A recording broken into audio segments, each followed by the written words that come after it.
Hola gente, sean bienvenidos un día más a Pasión por el Fútbol. Llego un poco tarde, pero aún así quería hablar acerca de esa goleada de 3-0 de Argentina contra Argelia con hat-trick de Lionel Messi, el mejor jugador de la historia del fútbol, y que curiosamente ayer también se convirtió en el máximo goleador de la historia de los mundiales, igualando ese registro que tenía Miroslav Klose con 16 tantos. Y obviamente Messi uno se queda sin palabras pese a que ya prácticamente va a cumplir 39 años, está a nada de tener 40 años y que aún así, ya no solamente por una cuestión de que marcara un hat-trick, ¿no? Que encima ya le suma eso a su historial. O sea, ya no solamente que sea el mejor jugador de la historia con el balón en los pies, ya sea con su gambeta, que es el mejor gambeteador de la historia del fútbol, la visión que tiene, que es prácticamente la de un centrocampista, incluso mejor que muchos de los grandes centrocampistas de la historia del fútbol, que es el delantero más completo de la historia del fútbol. Ya no solamente te juega de extremo, te juega de enganche, incluso de centrocampista, de falso 9, sino que también te acompaña con un promedio goleador estratosférico. O sea, uno se queda sin palabras, ¿no? Ante la exhibición, la magia que da Messi constantemente, pese a que ya actualmente está fuera del fútbol de élite, no está ya en las grandes ligas de Europa, está en la MLS actualmente, pero aún así es increíble lo bien que se mantiene, pese a que está prácticamente a nada de cumplir 40 años, como la magia sigue intacta. La verdad es una cosa asombrosa. De hecho, yo en mi predicción del Mundial comenté de que quería ver cómo iba a llegar Messi, comenté que seguramente iba a llegar mucho mejor que Neymar, por ejemplo, pese a que Neymar es más joven, pero que claro, la preparación, el profesionalismo, el cuidado físico, todo, obviamente lo de Messi es otra cosa, ¿no? O sea, el único que se pueda equiparar a ese nivel sean posiblemente Cristiano Ronaldo y casi Lewandowski, podríamos decirlo.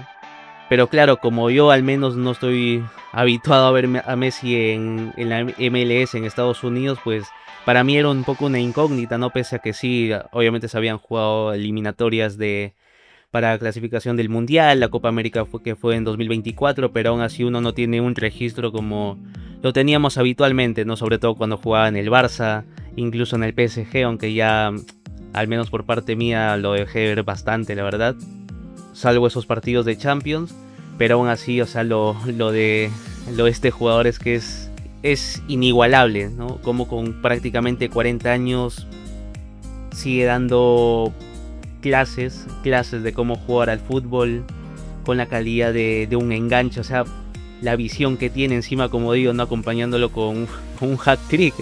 O sea, tienes que estar enfermo, ¿no? Para debutar en un mundial con hat trick, rompiendo los récords de todos los mundiales como máximo goleador de un mundial, que seguramente lo vaya a superar, o eso esperemos, por el bien del fútbol. Y obviamente, a pesar de que el tiempo pasa y ya obviamente no tiene esa misma velocidad, no es tan rápido como antes, como lo podría hacer en cuando tenía 25 años, etcétera, incluso en 2018 o hasta el propio Messi de Qatar, pero aún así yo creo que o sea, tiene tanta calidad, tanta magia, tanto talento natural, y eso por supuesto acompañado con una buena preparación física que se le ve muy bien, como digo, o sea, no se ha descuidado, pese a que la edad sí te puede lastrar, ¿no? Obviamente el paso de los años afecta a todos, aunque seas Messi, pero aún así es que yo creo que al menos comparado ahorita con el Messi de Qatar 2022, yo prácticamente no noto diferencias. Obviamente en 2022, pese a que ya también tenía ya 35 años, 34 o 35 años si mal no recuerdo, pero es que creo que lo noto casi igual, casi al mismo nivel que el que mostró en Qatar. Es una cosa increíble, ¿no? Cómo te marca diferencias este tipo. Lo bueno que es que es algo lógico, no simplemente hay que aprender la tele y ver jugar a Messi, pero es que es una mezcla de todo, la influencia que tiene en el juego. Es que ayer otra vez el mejor del partido, y ahora sí ya me tienen un poco hablando sobre todo el partido entre Argentina y Argelia. Obviamente Argentina mereció ganar, eso sí. Es cierto que hubo algunos tramos del partido en donde quizás se dio un poco la iniciativa a Argelia, en donde pudo haber peligrado cuando estaban sobre todo 1-0. Cuando estaban 1-0 hubo algunos tramos en donde parecía que Argentina, no sé, como que estaba medio en dudas de si ir a atacar, si mantener el balón, ceder un poco la iniciativa a Argelia. Y claro, ¿no? Obviamente esto es un mundial, pese a que eres superior netamente como equipo, ¿no? O sea, ya todos conocemos el bloque que tiene Argentina, con el Dibu, con el Cuti Romero, Lisandro Martínez, también el bloque ese que tiene en el centro del campo con Enzo, McAllister, De Paul, aunque ahora voy a hablar un poco acerca de ese tema. A pesar de que Rodrigo De Paul ayer se ha hecho un partidazo, sinceramente a mí me sorprende de que no haya puesto a Juliano Simeone, salvo de que sea un tema de lesión o lo que sea, o sanción, la verdad no tengo ni idea. Y puedo entender de que De Paul es uno de los jugadores más, ¿cómo puedo decirlo? Más representativos, más importantes en esa base, ¿no? Como digo, no, Cuti Romero, McAllister, Enzo, el propio De Paul, Messi, Julián incluso, y el propio Dibu obviamente.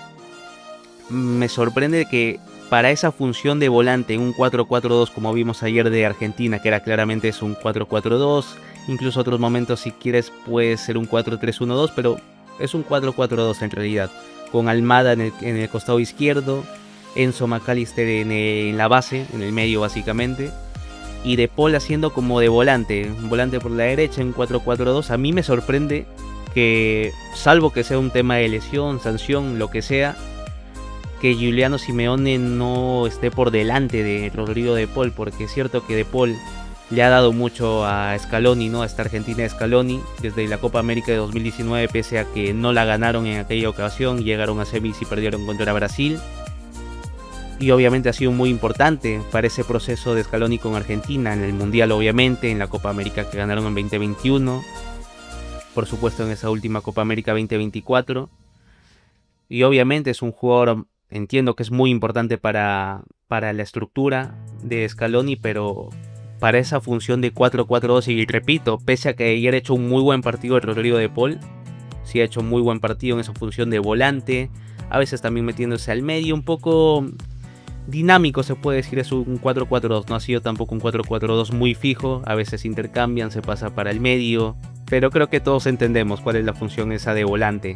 Y Juliano Simeone, o sea, ya no solamente que sea un jugador más joven, sino que a nivel de méritos, de merecimientos, para mí se merece jugar. Es que no por nada juega actualmente en el Atlético de Madrid y es titular, y De Paul ya está un poco ya, casi ya medio de vacaciones en la MLS, ya tiene más de 30, creo que debe tener 32 tranquilamente, no lo he chequeado, pero debe tener esa edad más o menos, y Juliano Simeone tiene 24 años, 24, 25, o sea, es mucho más joven, y obviamente su actualidad, su presente, es mucho mejor.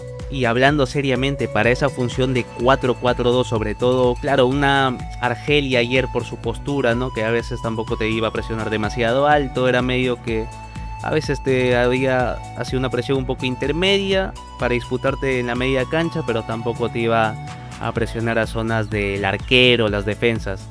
Pero claro, contra una selección más seria, por ejemplo, contra un España, contra un Francia, contra un Portugal, para muchas veces salir de esa presión alta que te hagan, necesitas también jugadores rápidos al espacio.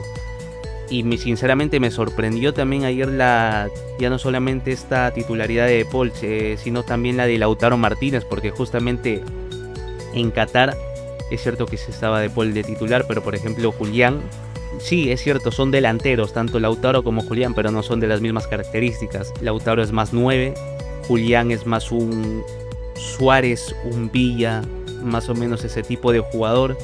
Es un jugador, y de hecho creo que es más compatible con Messi, de hecho se ha demostrado que es un jugador que es más complementario. De hecho, no por nada Messi, con los 9 que mejor se complementaban, eran no los 9 clásicos de área, 9 puros, sino que eran 9 más movedizos, más dinámicos, incluso no eran 9 puros como tal, como por ejemplo Suárez, Eto'o, David Villa, que no son 9 puros como si lo podrían ser un Lewandowski, un Harry Kane, un Haaland, sino que son jugadores más que te pueden caer a los costados, que se defienden ahí, tienen una buena gambeta en ese aspecto, y sobre todo son jugadores que son muy ya no solamente rápidos, sino muy intuitivos para atacar los espacios, para ganar la espalda de la defensa, se mueven muy bien. Encima son jugadores que son muy luchadores, muy guerreros, muy muy activos en la presión. De hecho, Julián cumple, como digo, ¿no? Es que es de estas características. Obviamente cada uno con sus diferencias, sus cosas, pero en esencia son de este tipo de jugadores, de todo, de Suárez, de David Villa. Claro, Julián también fue una de las piezas más importantes de ese Mundial de Qatar 2022 y me sorprende, me imagino que terminará siendo titular. De hecho, entra nada más al minuto 55, antes del 60 nada más entra por Lautaro, que tampoco estuvo muy fino, y me imagino que se terminará sentando también como titular. De hecho es hasta más joven. Y claro, como digo, o sea, tanto el factor ahí como tener De Paul, Lautaro en este partido, sí, sobre todo De Paul te ha jugado muy bien, pero imagínate un rival que te venga a presionar de tú a tú, que te venga a adelantar las líneas. Necesitas jugadores más rápidos, más incisivos, más peligrosos ahí. Por ejemplo, un Giuliano Simeone, lamentablemente lo hemos sufrido mucho con el Barça, que es un jugador en ese aspecto que es muy, muy tipo de Rafinha. O sea, no es el mismo tipo de... O sea, sí, son perfiles parecidos. Obviamente Rafinha es más delantero, Giuliano Simeone es más volante de 4-4-2. No es tan delantero, se podría decir, no tiene tanto gol como sí lo tendría un Rafinha, pero es un perfil muy parecido, ¿no? O sea, son jugadores que son muy, muy presionantes, un poco como el caso de Julián. Jugadores muy presionantes, que luchan mucho en defensa, que corren mucho atacando la espalda de las defensas, se mueven mucho, son más rápidos, por ejemplo en este caso, ¿no? Comparándolo con De Paul. Y De Paul es más un centrocampista que otra cosa, que te puede hacer una buena función de volante, pero me sorprende en ese aspecto que Giuliano Simeone no se interponga, ¿no? sobre el Rodrigo De Paul, sobre todo para hacer esa función de volante. Y el propio Julián, que me imagino que Julián sí terminará siendo titular por delante de Lautaro Martínez. Así que nada, hasta aquí llegaría el día de hoy. Como digo, hat-trick del mejor jugador de la historia, que no hace falta que demuestre nada más. Pero bueno, sería bonito que al menos metieran unos goles más para asegurarse un poco más ese récord, ¿no? De máximo goleador de los mundiales. Es que ya es una cosa increíble, ¿no? Como a sus prácticamente ya 39 años, casi 40 años, sigue manteniéndose en forma, ¿no? O sea, es algo único en la historia de este deporte. Así que nada, hasta aquí llegaría el día de hoy. Recuerden que se pueden suscribir, activen la campanita y nos vemos hasta la próxima. Chau.